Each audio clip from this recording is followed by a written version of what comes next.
Doctor Rajendra Prasad ने भारत के पहले राष्ट्रपति के रूप में कार्य किया और 26 जनवरी 1950 से 13 मई 1962 तक इस पद पर रहे। 3 दिसंबर 1884 को बिहार के जीरादेई में जन्मे प्रसाद भारतीय स्वतंत्रता संग्राम में एक प्रमुख व्यक्ति थे और भारतीय राजनीति के एक दिग्गज जो अपनी विनम्रता, ज्ञान और राष्ट्र के प्रति समर्पण के लिए प्रसिद्ध हैं। डॉक्टर सर्वपल्ली राधाकृष्णन ने भारत के दूसरे राष्ट्रपति के रूप में कार्य किया और 13 मई 1962 से 13 मई 1967 तक इस पद पर रहे।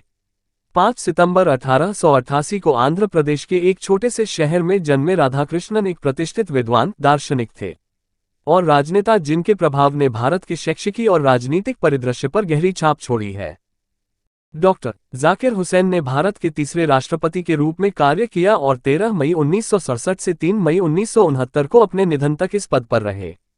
8 फरवरी 1897 को हैदराबाद में जन्मे हुसैन न केवल एक प्रतिष्ठित भारतीय राजनीतिज्ञ थे बल्कि एक राजनेता भी थे, शिक्षाविद और बुद्धिजीवी जिनका प्रभाव राजनीतिक सीमाओं से परे था। वराहगिरी वेंकट गिरी, जिन्हें अक्सर वीवी गिरी के नाम से जाना जाता है, ने भारत के चौथे राष्ट्रपति के रूप में कार्य किया। 24 अगस्त 1969 से 24 अगस्त 1974 तक इस पद पर रहे। 10 अगस्त 1894 को बरहामपुर, ओडिशा में जन्मे गिरी एक प्रमुख व्यक्ति थे। भारतीय राजनीतिक परिदृश्य में श्रमिक आंदोलन में उनके योगदान और श्रमिकों के अधिकारों के लिए उनकी मजबूत वकालत के लिए जाना जाता है। फखरुद्दीन अली अहमद ने भारत के 5वें राष्ट्रपति के रूप में कार्य किया और 24 अगस्त 1974 से 11 फरवरी 1977 को अपनी मृत्यु तक इस पद पर रहे।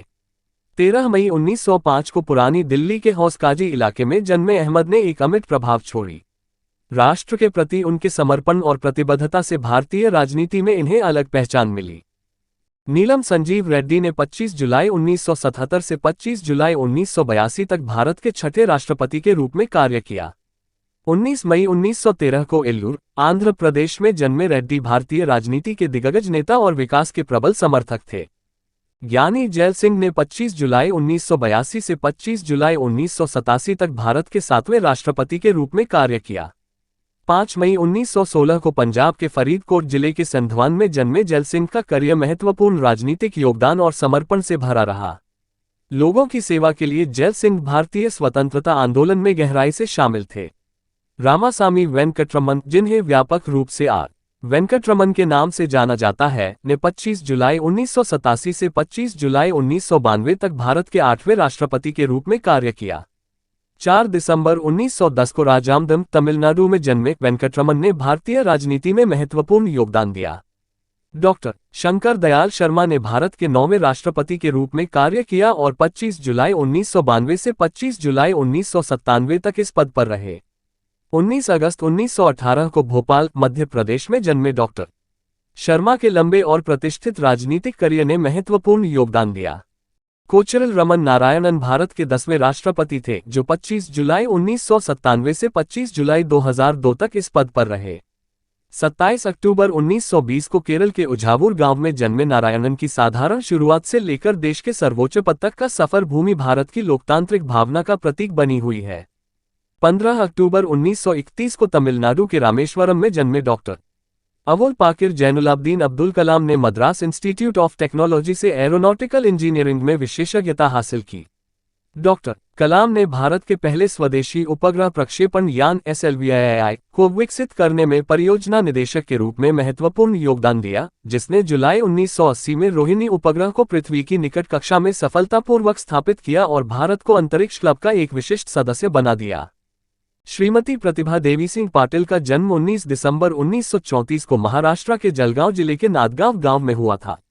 श्रीमती पाटिल ने 25 जुलाई 2007 को भारत के 12वें राष्ट्रपति के रूप में पदभार ग्रहण किया। वह इस प्रतिष्ठित पद के लिए चुनी जाने वाली पहली महिला थीं। भारत के राष्ट्रपति के रूप में चुनाव से ठीक पहले श्रीमती पाटिल 8 नवंबर 2004 से 21 जून 2007 तक राजस्थान के राज्यपाल रहीं।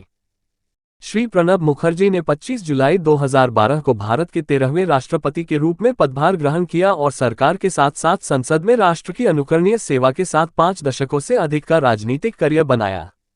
81 वर्षीय श्री मुखर्जी शासन में अद्वितीय अनुभव वाले व्यक्ति हैं और उन्हें अलग अलग समय पर विदेश, रक्षा, वाणिज्य और वित्त मंत्री के रूप में कार्य करने का दुर्लभ गौरव प्राप्त है। वह 1969 से 5 बार संसद के ऊपरी सदन राज्यसभा के लिए और 2004 से 2 बार संसद के निचले सदन लोकसभा के लिए चुने गए। वह सर्वोच्च नीति निर्धारण निकाय कांग्रेस कार्य समिति के सदस्य थे। श्री रामनाथ कोविंद ने 25 जुलाई 2017 को भारत के 14वें राष्ट्रपति के रूप में शपथ ली। पेशे से वकील, सर्वोच्च संवैधानिक पद संभालने से पहले वह बिहार राज्य के राज्यपाल थे। श्री कोविंद इस कार्यालय में जमीनी स्तर से लेकर शीर्ष अदालत और संसद तक गणतंत्र के विभिन्न क्षेत्रों में काम करने का समृद्ध अनुभव लेकर आए हैं। वह समाज में समानता और सार्वजनिक जीवन में अखंडता के प्रबल समर्थक रहे हैं।